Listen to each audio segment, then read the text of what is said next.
You were behind this, weren't you? Yeah. Way to go. This week, General Hospital welcomes the Golden Bachelorette's Guy Gansard as a special guest to Port Charles. So you're single? For the moment. Seriously, is anyone else just over Lulu's holier-than-thou act with Brooklyn? It's honestly painful to watch.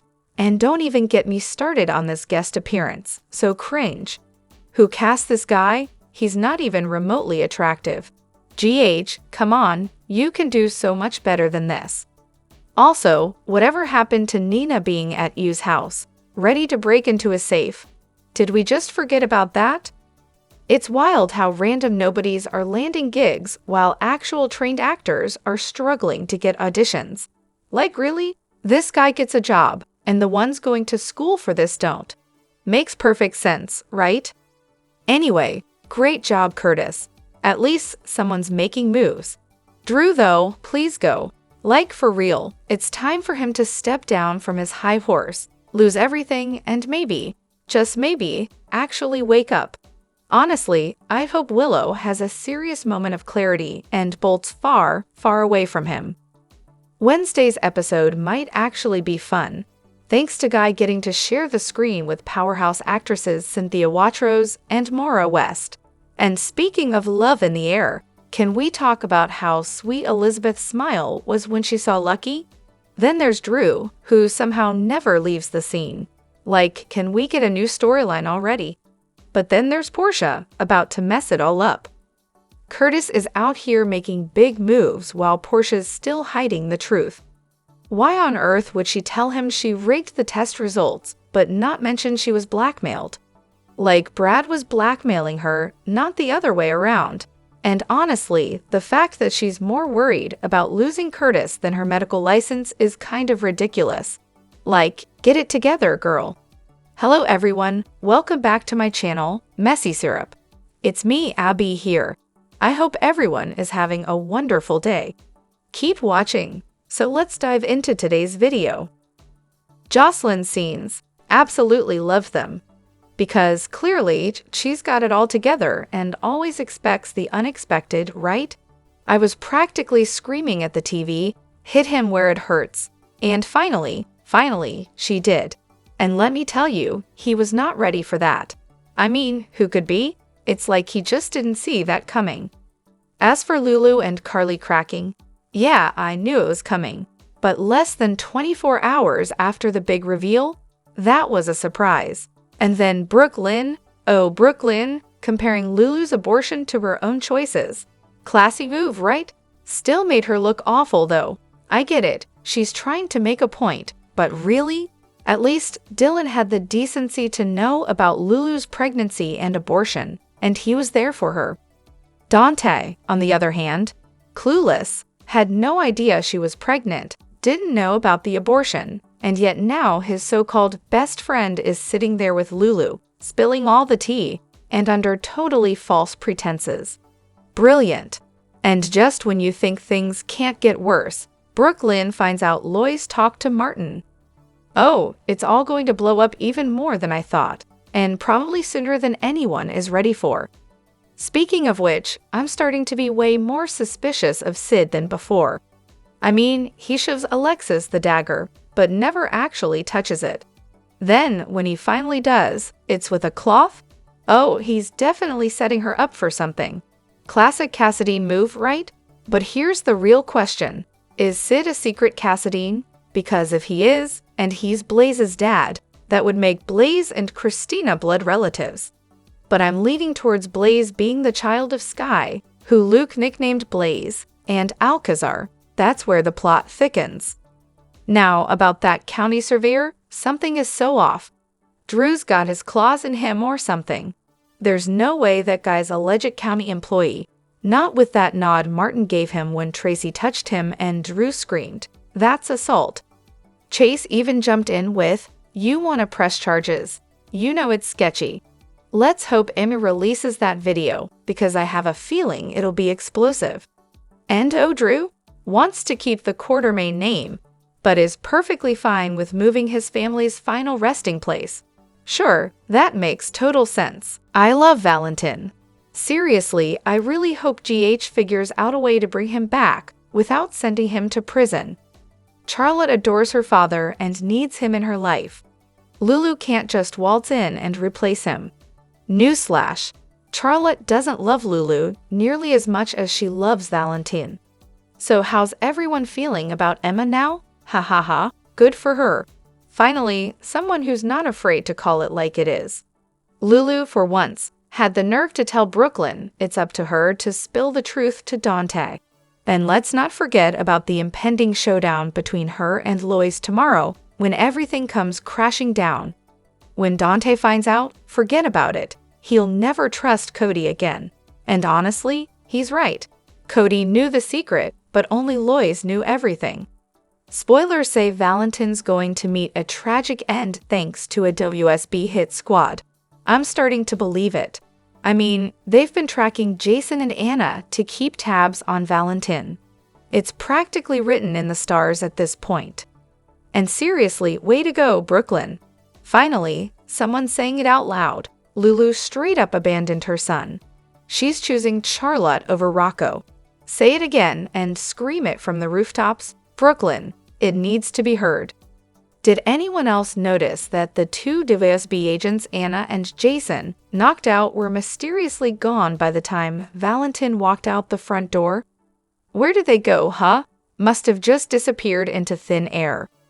And Drew? Yeah, he's as evil as they come for having Tracy arrested.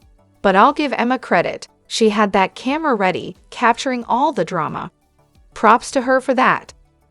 Dante really deserved the truth the second that baby was born. But hey, convenient for you, Brooklyn. Using the kids as an excuse to cover up your lie. Nice move, Lulu. Oh wait, Lulu didn't abandon her kids. And no, Dante doesn't blame Lulu for trying to find Charlotte, so let's dial it back on that. Then there's Valentin, finally admitting he's been selfish, and that his daughter belongs with her mother. And just like that, he's gone again. Classic Valentin. Charlotte does miss Lulu, and she does care about her. Just proved a whole bunch of people wrong with that one. And now, she's going home. I haven't exactly been Team Emma lately, but wow, girl. Whipping out the phone to record, and immediately Googling how to recall a congressman. Brilliant. Maxie, you've got one heck of a mouth on you, huh? Still love you, though. And seriously, assault my foot. Tracy didn't even touch him. She barely grazed his survey measure. But you know, give Brooklyn some more crap about it. That should have been the Friday cliffhanger, though honestly. Let's talk about that crypt for a sec. If it's actually not over the property line, Drew's about to have a major problem on his hands. In New York State, you can't just bury someone on private property without a permit. So let's assume the first burial had the right permit because the spot was legal, but who knows? Emma's definitely going to post about all this on social media, and that's not going to bode well for the congressman. Can already see the headlines. And call it a hunch, but I've got a feeling Lois will be the one to spill the beans to Brooklyn about Gio being her son. Maybe not on purpose. Lois is so good at saying too much. But mom and daughter are due for a big conversation soon, so we'll see. Jocelyn becoming a WSB agent. Finally, something exciting on GH. Who needs to watch a show about mobsters and drama when we've got that to look forward to? It's literally the coolest thing that's happened in ages, and honestly, I'm all in. And Charlotte? Well, good news there. She'll be safer in Port Charles with her family. I'm sure that will go smoothly, right? Now, let's talk about Drew. What a mess. He's crashing and burning, and honestly, it's about time. The guy needs a serious reality check. Spoiler alert, it's not the Quartermain's fault that everyone's turned on him. He's the one who dug his own grave with charming little gems like, "Get over yourself, sleazeball." Drew, sweetie, newsflash. The world does not revolve around you. The live stream was enlightening, and spoiler again, it's clear he's not cutting it. Can we just kick him to the curb already? He doesn't deserve that spot. Valentin at least gets one thing right, sending Charlotte home. But Drew?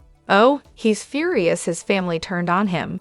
Really? Like, this is somehow a shocking betrayal when he's the one who made it all happen. Seriously, he's got some nerve. And Emma, she's a queen. I was so here for her recording the whole thing. Brooklyn is on point too. I like Lulu, don't get me wrong, but girl, take a step back, breathe, and maybe calm down a little.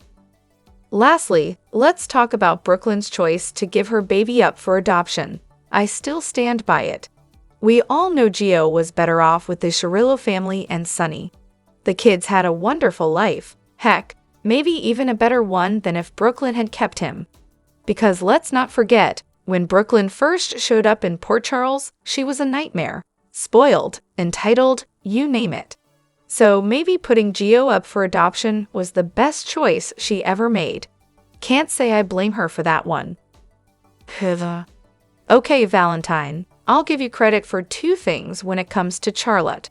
First, you actually gave her a choice to either ride shotgun or go back to Port Charles. Wow, what a concept. But what I really have to hand it to you for is letting her go back to the crib. Now, will she actually take the offer? Let's hope so, but no promises. Fingers crossed.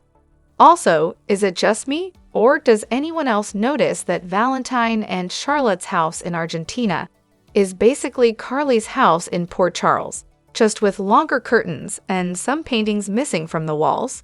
Super original, right? And seriously, Lulu, if you think Dante deserves to know about his kid, how about you either woman up and tell him or just sip it? Judging Brooklyn right now is beyond rude. Go run after your daughter, who's never once chosen you over her dad, or maybe take care of Rocco, who loves you but feels all sorts of guilt because his siblings lost their mom while he still has his. Or, just take several seats. Really, any option is better than what you're doing now. Now, as for Brooklyn and Lulu, let's break it down. Lulu told Dylan she was pregnant and was going to have an abortion. End of story. Brooklyn, on the other hand, was pregnant with Dante's baby and didn't tell him. She decided to put the child up for adoption without so much as a heads up to Dante. The difference? Lulu actually told the dad. If that's too hard to grasp, maybe you're the one who's missing something. Do we think Tracy's gonna have to pick sides between Brooklyn and Lulu? Who do we think she'll go with? Because that's gonna be interesting. And when Lulu got pregnant, she made her decision alone. She told Dylan he begged her to keep the baby, and she went ahead and had the abortion anyway. She hurt Dylan by doing what she wanted, and now all she does is act like the victim.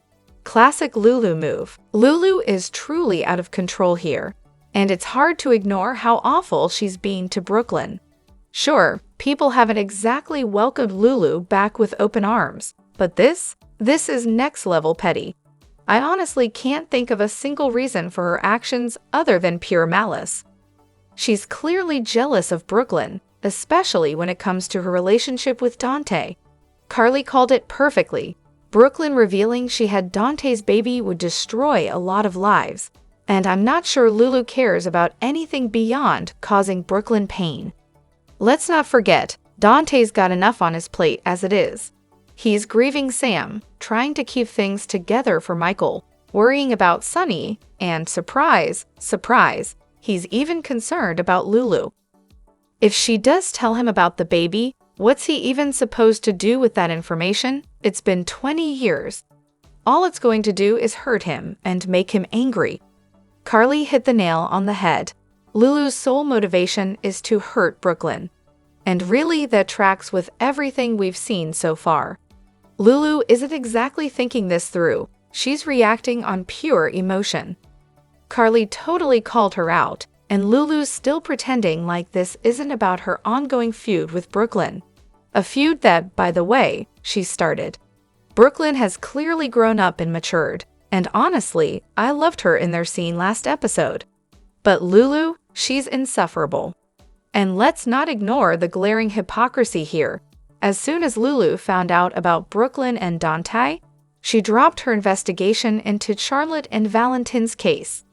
Funny how that worked out, huh? She wants her daughter back. Yeah, right. What she really wants is to sink her claws into Dante. That's the real story here.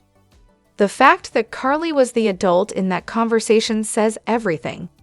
Lulu acts like she understands what it's like to be a pregnant teen, but then her excuse to Brooklyn is, "Well, I told your uncle I was pregnant." But once Brooklyn learned the gender of her child, that should have been Lulu's cue to back off. But we all know she won't, because this isn't about compassion. It's just another excuse for Lulu to take a shot at Brooklyn for something that happened years ago. Oh, really, Sasha? Seriously? Jens, of all people?